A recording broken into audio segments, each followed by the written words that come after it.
नमस्कार दर्शक बंधु विज्ञान क्लासरूम को आपण मानक स्वागत। उत्कल दिवस उपरे आज आम 10 धाड़ीर एक सुंदर रचना आनीछु। तो चलतु आरंभ करिबा।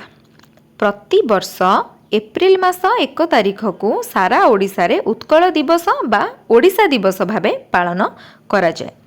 1936 मसीहा एप्रिल 1 तारिख रे ओडिशा भाषा भित्तिरे एक स्वतंत्र प्रदेश भावे गठित होइथिला। भाषा भित्तिरे गठित होइथिबारे ओडिशा हेउछि भारतर प्रथम राज्य। ओडिशा को एक स्वतंत्र प्रदेश करिबारे मधुसूदन दास, गोपबंधु दास एवं महाराजा कृष्णचंद्र गजपति अवदान अतुलनीय अटे। एही दिवस आमको ओडिया जातिर वीरत्व, संस्कृति एवं गौरवमय इतिहास कथा मने पकाई दिए। एही दिन ओडिशार समस्त स्कूल, कॉलेज और सरकारी ऑफिस रे विभिन्न सांस्कृतिक कार्यक्रम अनुष्ठित हुए।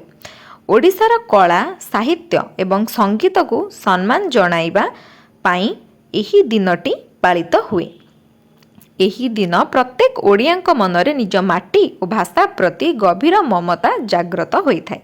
सारा ओडिशा रे वंदे उत्कल जननी संगीत गान करा जाई उत्कल जननी को वंदना करा जाय।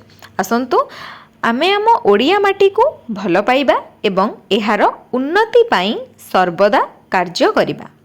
आशा करुछि भिडियोटी आपण मानकु निहाती भाबरे भल लागिथिबो। भल लागिथिले आम चैनल को सब्सक्राइब करिया पाई भूलिबेनी। रहिली नमस्कार।